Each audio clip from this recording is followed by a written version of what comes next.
তারাবির নামাজে 4 রাকাত পরপর যে সুবহানাজিল মুলকি ওয়াল মালাকুতি এরকম একটা দোয়া যে পাঠ করা হয়, এই দোয়াটা বিশুদ্ধ গ্রহণযোগ্য কোনো হাদিসের মধ্যে বর্ণিত হয়নি। অতএব এই দোয়াটা পড়ার কোনো প্রয়োজন নেই। আপনার যদি দোয়া করতে মনে চায় তাহলে যে কোনো দোয়া পাঠ করতে পারেন। যদি হাত তুলে দোয়া করতে মনে চায় ব্যক্তিগতভাবে হাত তুলেও দোয়া করতে পারেন। তবে নির্ধারিত একটা দোয়া পাঠ করতে হবে বা নির্ধারিতভাবে মোনাজাত করতে হবে, বিষয়টা এরকম নয়। এরকম নির্ধারণ করে নেওয়া যাবে না, তাহলে বেদাত হবে। আর তারাবির নামাজ শেষ করার পরে নির্ধারিত যে একটা মোনাজাত করা হয়, এই মোনাজাতটাও কিন্তু, মোনাজাতের মধ্যে যে দোয়াটা পাঠ করা হয় এই দোয়াটাও কিন্তু বিশুদ্ধ বা গ্রহণযোগ্য কোনো হাদিসের মধ্যে বর্ণিত হয়নি।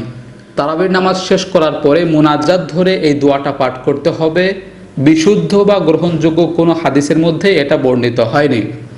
অতএব আপনি তারাবির নামাজ শেষ করার পরে আপনার মনে চাইলে মোনাজাত করতে পারেন, মনে না চাইলে মোনাজাত নাও করতে পারেন।